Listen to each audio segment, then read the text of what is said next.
Agriculture is the backbone of Nigeria's economy and Africa as a whole, employing millions of people and contributing significantly to the continent's gross domestic product.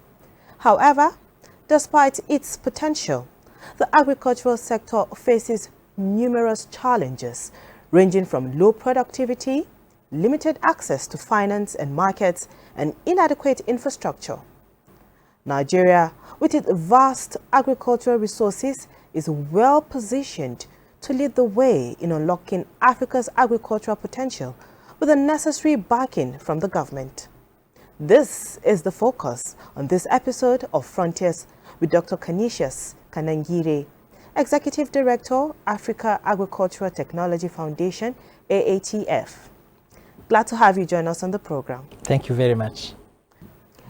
We will get into the business of the day after this excerpt.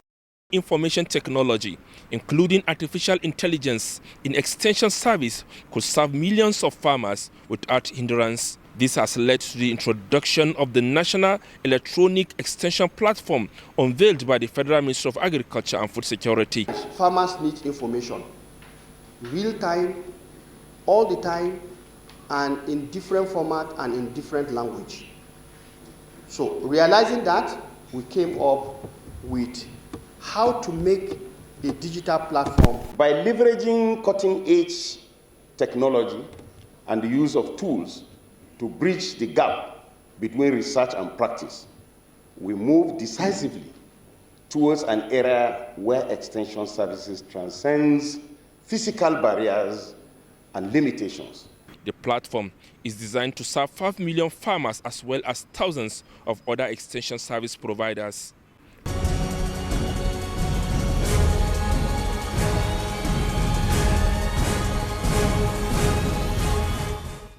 Once again, we're glad to have you join us on Frontiers.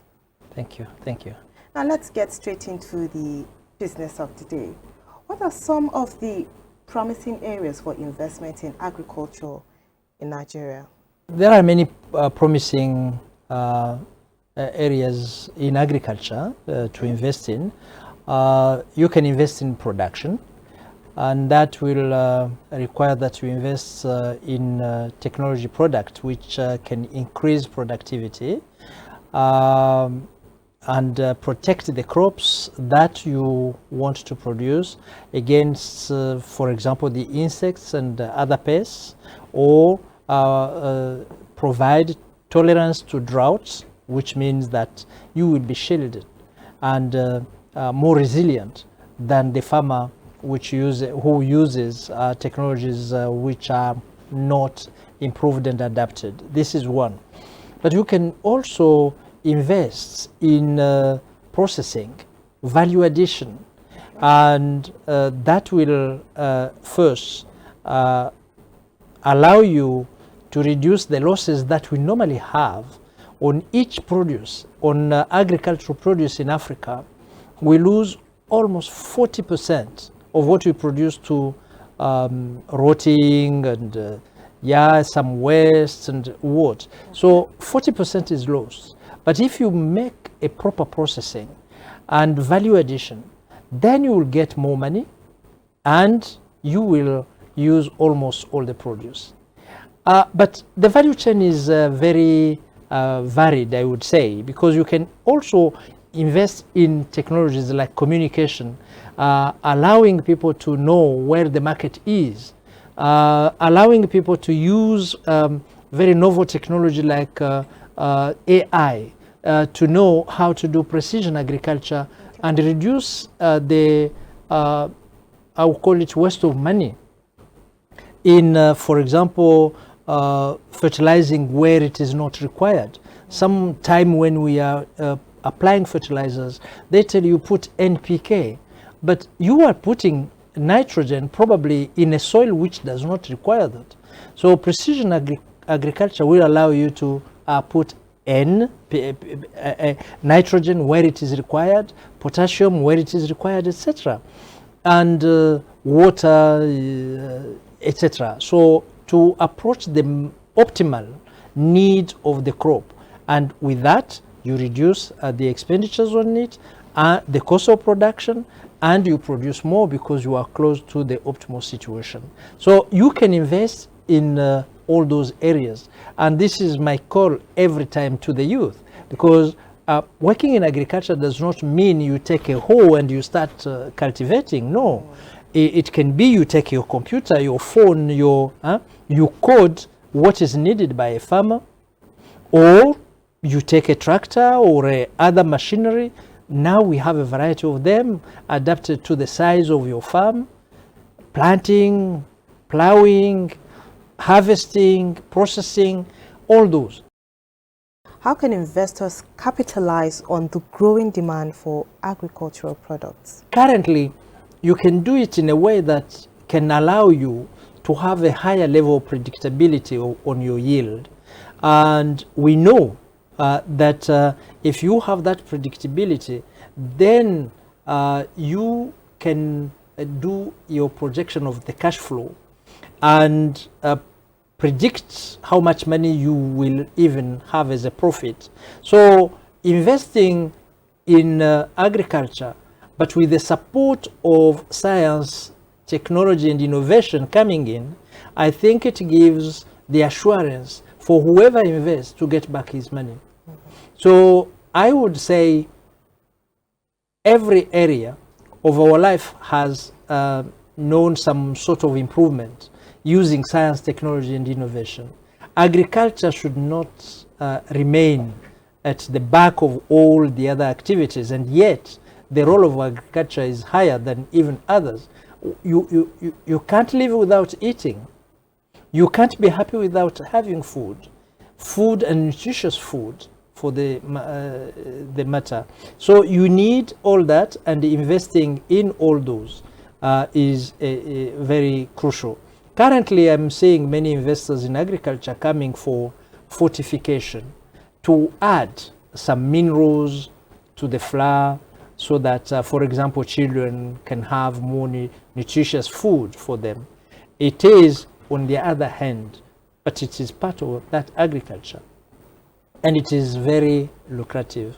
So I think one interested in this area need to look into the value chain from production to consumption, and then situate the level where the investment could be done. Okay. Now, you had mentioned a certain percentage of loss, in agriculture. No doubt there are challenges leading to these losses. What are some of these setbacks, and how can these setbacks be addressed? Oh, the challenges leading to these losses are many. Let's start with first using hand and the hoe when you are harvesting. For example, imagine you are harvesting cassava or potato with the hoe. You will cut some of them. When they are cut into pieces, then they are no longer good, very good for consumption after a couple of days. They will be the one rotting very quickly. So the use of specific mechanization will certainly reduce those losses by improving the quality of the harvest. This is one. The second is to have the infrastructure which is needed to take the produces from the producer to the consumer, like business centers where you have people who will buy and consume them. Most of the time, rural area is not very well connected to the cities and those centers where people are, where consumers are. Roads need to be improved. You have a problem with conservation. Look at vegetable, for example. You harvest cabbages in tons. If they are not bought and consumed, after 2 days, you have already lost half of that production. So you need a cool room where you can put them as you wait for the consumers to come. And you go ahead. Cassava, the value chain of cassava. If you don't peel them and process them immediately, again you will have that problem of value addition, conservation, and then marketing. So because of that, we have been facing losses from the field when we are harvesting. losses, big losses between the field and the consumer's location. And then the shelf time of many product is very low, and because of that there will be a lot of losses, because our governments and our private sector have not invested enough into those facilities which are meant to conserve and protect the harvests. In Africa and in other developing countries, waste is limited. This is the food which remain on your plate when you are eating. Most of the time in developing countries, you don't have enough of food to live on your plate. So you will face that kind of waste of food in developed countries when they have too much of it. So my call has been, and it is today, that we need absolutely to invest into that.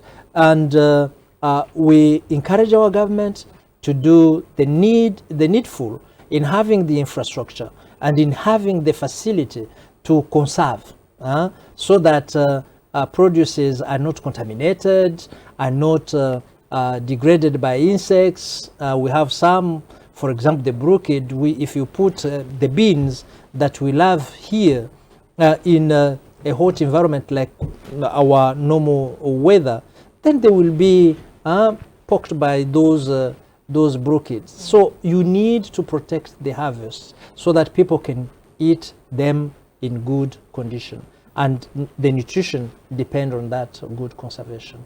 Okay. Now, how can governments create enabling environment for agricultural investment and growth, especially as the government is encouraging youth to go into agriculture? I think that there are many ways the government can encourage investment in that area by creating policies and regulations which are conducive for those investors to come in agriculture. But also we have the government which could invest in the basic infrastructure. I will take examples now of some countries that have invested in agricultural hubs, where you will have, for example, the silos where people producing grain will come. It is like a bank of grain. Okay. It is built by the government. And then you produce 15 tons of maize, you bring them there, they register, Madam X has brought 15. So they keep it for you. And when the market will be available, you just go there. You say, okay, my 15 tons, I want to sell them.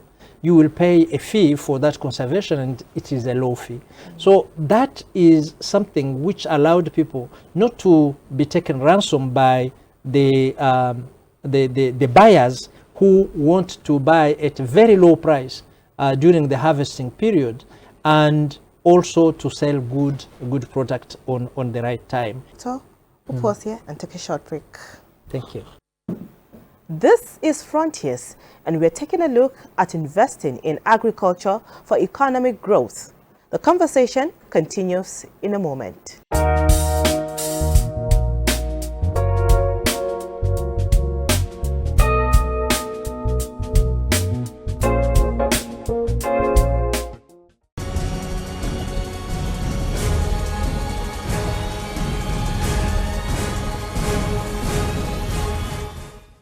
Welcome back.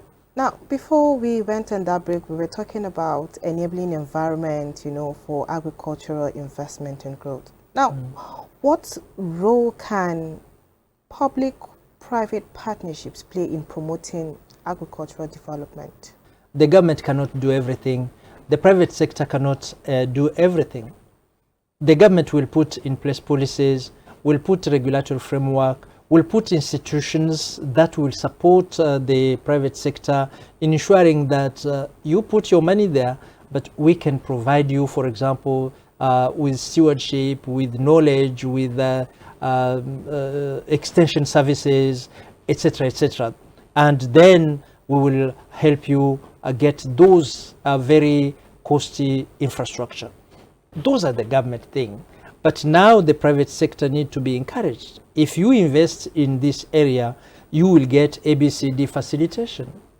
So, and we scientists, we need to also show the private sector this area is not dumping money in a bottomless pit. No, agriculture is an area where you can invest and get your money. We have still a problem because most of our farmers are smallholder farmers, where they are operating on 1 hectare or 5 hectares. That is small. You can't make big money. But in countries where they work on 2,000 hectares, for example, they make money. I have seen many farmers with private jets and what, when they come to meeting, not far from here in South Africa, for example. Now let's talk about sustainable agricultural practices. You know, what are some of these practices that can be sustainable to mitigate the impact of climate change on agriculture? I would say from AATF, our way is first to start with breeding. You breed varieties which can be drought resistant. Okay. The problem we have is mainly drought. So those which are drought resistant will certainly give you good result even in very harsh weather when there is scarcity of rain. That is one. But also the way you cultivate, the way you mix the crops can come in as a way to resist the impact of climate change. Currently we are talking, and we work on it at a certain extent, of conservative agriculture, where you say, okay, I will mulch my field. You take all the rest of the crop when you harvest, and you put them down there, so that you protect the soil against the harsh sun. And that mulching will allow you to keep water close to the roots. That is one of the way. And currently in conservative agriculture, they are promoting planting without tilling. You don't degrade the soil. You just remove a bit of soil. You put your seed, and then it grows. You just manage the weeds just nearby.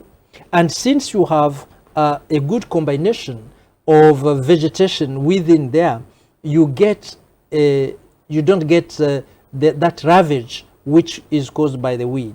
So conservative agriculture is one.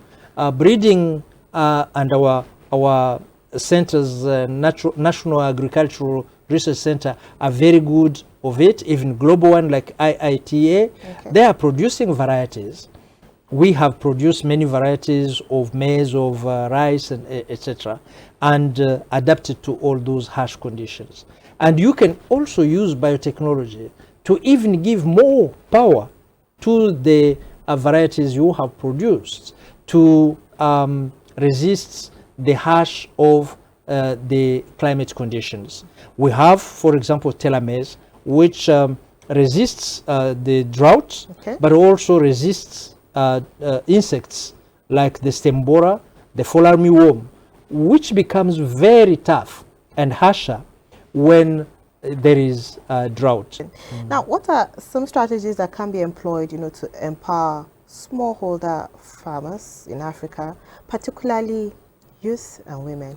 First, they need to get the knowledge of the availability of the technologies and technologies which can be applied at their scale without investing so much money, because most of the time they don't have it. But those technologies can be applied on those small sizes of land. I will give you some examples. So, for example, mechanization is very important, okay, to reduce the hurdles that women and children and youth in general go through. So we have created a mechanization company in the southern part of Nigeria. We started with cassava value chain. And these tractors, harvesters, planters, boom to put herbicide, they are available to the smallholder farmers on a very affordable price, because not everyone will be able to pay those machines. But if you buy them and put a price which is not very high, then it is accessible to them. That is one. The youth, I said, need the youth, women. When we visited some regions, again in the south, you find that girls, mostly girls and their moms, are peeling the cassava because they want to do the gari. It is cumbersome. So what we did is we made consumption. We conceived a machine where the root can be taken from the field and put in a machine, and then they are washed, chopped, dried, processed up to when you have the flour for consumption of human being, and the rest is given to animals. The youth need a special attention in our continent, and on this we are thinking of an innovation hub, youth innovation hub. Okay. And this is an innovation center where the youth can come and learn about all these technologies by seeing. I see this is how you do it, this is how you do it, this is how you do it. And they can have like an internship or attachment to these companies. But they see from the hub, they get the skills, and then they are skilled also in softer skills. How do you create your own enterprise? And with this, we hope that it can create many jobs and profitable jobs for the youth. Okay. Otherwise, they are reluctant to take agriculture. Now, briefly, Doctor, how can Nigeria and other African countries improve regional trade and market access for these agricultural products? We have regional economic blocks. They have policies. The implementation of those policies still need to be improved, because sometimes you will see the neighbors wrangles between themselves on this produce, on maize, don't export, on that, we don't take this from this country. Yeah. That is very unfortunate. But Africa will not be food secure if we don't open our borders and allow those who produce more than they can consume to sell to the neighbors, and vice versa, because you can produce more tomato, I produce more beans, and then we exchange, and we are okay on both sides. When I go to Ghana, what I get in Nigeria, is it good? What comes from Burkina Faso to some part of this country or Ghana, is it good? Can we harmonize our policies so that we open our doors to do something? If we do that, we'll be all prosperous, and we will be able to be successful in our fight against food insecurity. Doctor, it's been an absolute pleasure having you on Frontiers. Thank you so much for sharing your thoughts and your time with us. Thank you. Thank you so much for having me. You're welcome. It was a pleasure. On this edition of Frontiers, we have been taking a look at investments in agriculture for economic growth. Thanks for your time. I am Frama Panyi.